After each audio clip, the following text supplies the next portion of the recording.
G20 शिखर सम्मेलन का आगाज। बाइडेन, ऋषि सुनक, फुर्मियों की सीधा, जस्टिन ट्रूडो का भारत मंडपम में स्वागत। विदेशी मेहमानों का पीएम मोदी ने किया गर्मजोशी के साथ स्वागत।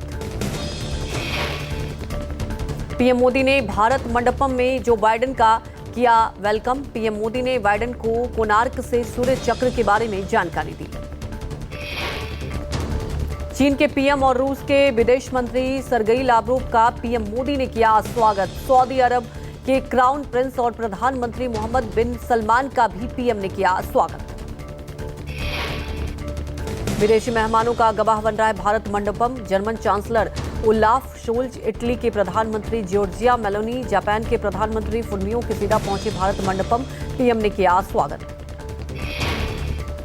G20 शिखर सम्मेलन में आईएमएफ के प्रबंध निदेशक क्रिस्टालिना जॉर्जिवा, संयुक्त राष्ट्र महासचिव एंटोनियो गुटेरेस और विश्व बैंक के अध्यक्ष अजय बंगा भी भारत मंडपम पहुंचे। G20 सम्मेलन में पीएम मोदी ने स्वागत संबोधन में कहा, ये सबको साथ मिलकर चलने का समय, 21वीं सदी का समय, नई दिशा देने वाला, हर दायित्व को निभाते हुए आगे बढ़ना है। 21वीं सदी का यह समय पूरी दुनिया को नई दिशा दिखाने वाला और नई दिशा देने वाला एक महत्वपूर्ण समय है। पीएम मोदी ने कहा, 2500 साल पहले भारत की भूमि ने पूरे विश्व को मानवता का संदेश दिया था और आइए उस संदेश को याद कर G20 की शुरुआत करें। 2500 साल पहले भारत की भूमि ने यह संदेश पूरे विश्व को दिया था। आइए इस संदेश को याद कर इस G20 समिट का हम आरंभ करें। पीएम मोदी ने कहा, विश्व में आज विश्वास का नया संकट पैदा हो गया। हम सभी को मिलकर ग्लोबल ट्रस्ट डेफिसिट को एक विश्वास और एक भरोसे में बदलें। पीएम मोदी ने दिया सबका साथ, सबका विकास, सबका विश्वास का मंत्र। पीएम मोदी ने कहा, ये वो समय है जब सालों पुरानी चुनौतियां हमसे नए समाधान मांग रही हैं। पीएम मोदी ने G20 समिट के उद्घाटन भाषण में मोरक्को में आए भूकंप पर दुख जताया। कहा, पूरा विश्व मोरक्को के साथ है। पीएम मोदी ने G20 में किया अफ्रीकी यूनियन की सदस्यता का ऐलान। अफ्रीकन यूनियन को मिली स्थायी सदस्यता। अफ्रीका यूनियन में 55 देश शामिल। अफ्रीकी यूनियन को सदस्यता मिलने के बाद अब से G20 को G21 कहलाएगा। पीएम मोदी ने कहा, हमने प्रस्ताव रखा था कि अफ्रीकन यूनियन को भी G20 की स्थायी सदस्यता दी जाए। G20 का स्थायी सदस्य बनने पर अफ्रीकी संघ के अध्यक्ष अजाली ओस्मानी का किया गया स्वागत। पीएम ने कहा, अफ्रीकन यूनियन को स्थायी सदस्यता के लिए आमंत्रित करते हैं। समिट की शुरुआत पीएम मोदी के भाषण से हुई। भाषण के दौरान प्रधानमंत्री की सीट के आगे पट्टी पर लिखा है भारत। इससे पहले इस तरह की बैठकों में पट्टी पर इंडिया लिखा होता था। केंद्रीय मंत्री स्मृति ईरानी ने एक्स पर लिखा, उम्मीद और विश्वास का नया नाम भारत। G20 बैठकों के अलावा पीएम मोदी ब्रिटेन, कनाडा, संयुक्त अरब अमीरात, जापान, जर्मनी, इटली और तुर्की समेत कई दूसरे देशों के राष्ट्राध्यक्षों के साथ करके द्विपक्षीय बैठक। पीएम मोदी और अमेरिकी राष्ट्रपति बाइडेन के बीच कई अहम मुद्दों पर हुई चर्चा। दोनों देशों के बीच आपसी संबंधों को और मजबूत करने पर बनी सहमति।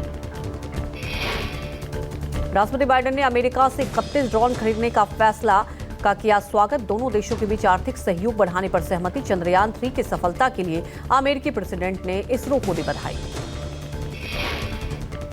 अमेरिकी एनएसए जैक सुलिवान के मुताबिक बाइडेन और पीएम मोदी के बीच सिविल न्यूक्लियर टेक्नोलॉजी में सहयोग बढ़ाने पर हुई चर्चा। जनरल इलेक्ट्रिक के जेट इंजन की डील पर भी हुई बात। अमेरिकी राष्ट्रपति बाइडेन से मुलाकात पर पीएम मोदी ने सोशल मीडिया पर कहा, प्रेसिडेंट बाइडेन को 7 लोक कल्याण मार्ग पर रिसीव करके खुश हूं। हमारी मुलाकात काफी सार्थक रही।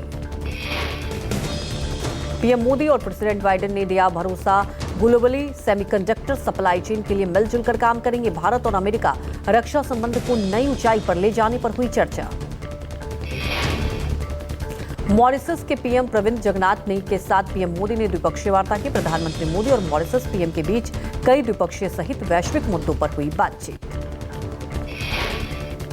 बांग्लादेश की प्रधानमंत्री शेख हसीना के साथ भी कल प्रधानमंत्री मोदी ने की द्विपक्षीय बातचीत। दोनों देशों के बीच कूटनीतिक और आर्थिक संबंधों को और मजबूत बनाने पर सहमति बनी। G20 नेताओं के सम्मान में आयोजित डिनर पार्टी में कई पूर्व प्रधानमंत्री समेत विपक्षी दलों के नेताओं को न्योता। सीएम ममता बनर्जी, नीतीश कुमार, स्टालिन राष्ट्रपति के डिनर में भी होंगे शामिल। कांग्रेस अध्यक्ष खड़गे को नहीं मिला निमंत्रण। पार्टी ने मोदी सरकार की नीयत पर उठाए सवाल। तबियत खराब होने की वजह से पूर्व पीएम एचडी देवगौड़ा भी नहीं आएंगे दिल्ली। पीएम मोदी ने G20 से पहले शेयर किया खास वीडियो के जरिए पीएम मोदी ने राष्ट्राध्यक्षों का किया स्वागत। वसुधैव कुटुंबकम और भारतीय संस्कृति के साथ सत्कार करने की बात कही। G20 की मेजबानी के लिए तैयार हिंदुस्तान। जगमगा रही है दिल्ली। विदेशी मेहमानों और पत्रकारों का आना जारी। चप्पे चप्पे पर सुरक्षा। ब्रिटिश पीएम के G20 समिट में भारत आने के मौके पर ब्रिटेन ने जारी किया पोस्टर में सुनक यूक्रेनी राष्ट्रपति जेलेंस्की के साथ नजर आ रहे हैं।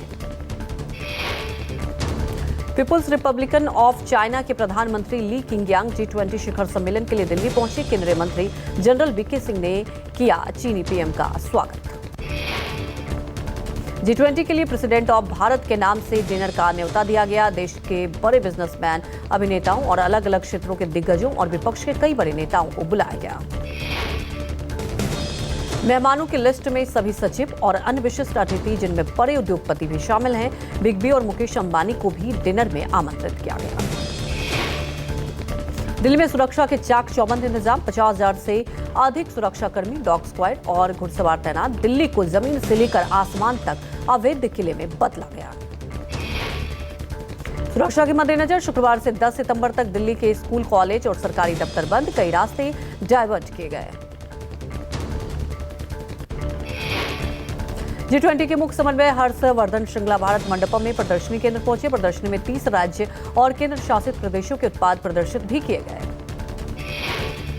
G20 में पहली बार आरबीआई के इनोवेशन हब में सेंट्रल बैंक डिजिटल करेंसी का हो रहा है प्रदर्शन। G20 शिखर सम्मेलन की सुरक्षा व्यवस्था चाक चौबंद। Special CP law and order Dipendra Pathak ने कहा, G20 के लिए दिल्ली पुलिस महीनों से कर रही थी तैयारी। ओडिशा में सुदर्शन पटनायक ने पूरी बीच पर विश्व का सबसे बड़ा G20 लोगो बनाया।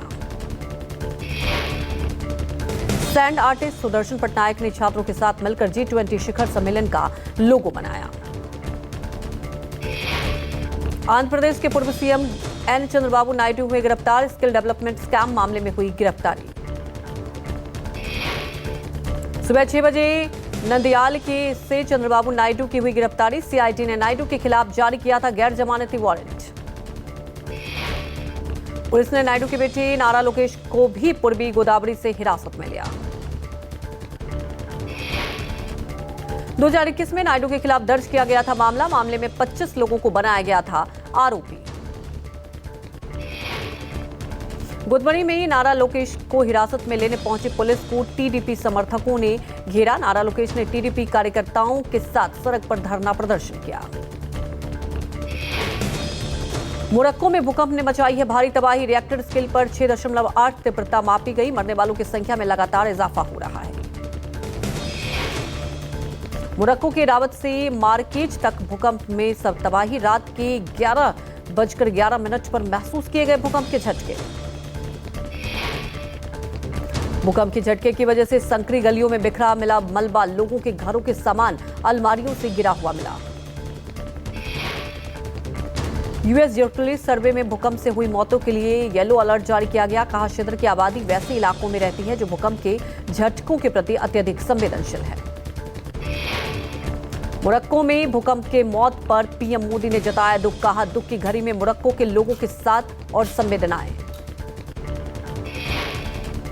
6 राज्यों की 7 विधानसभा सीटों पर हुए उपचुनाव में इंडिया गठबंधन के बल्ले बल्ले 4 सीटों पर जीते गठबंधन में शामिल दल। बीजेपी को 3 सीटों पर मिली सफलता।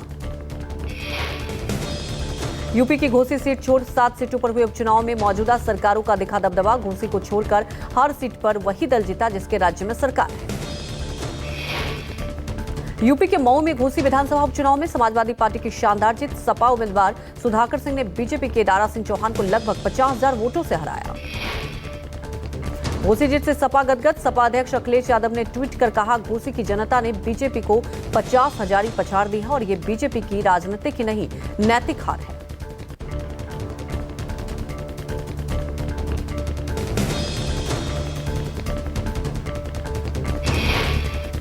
घोसी उपचुनाव में बीजेपी को लगा जोर का झटका। दोनों डिप्टी सीएम सहित 26 मंत्रियों और 7 विधायकों की फौज उतारने के बावजूद हारी बीजेपी।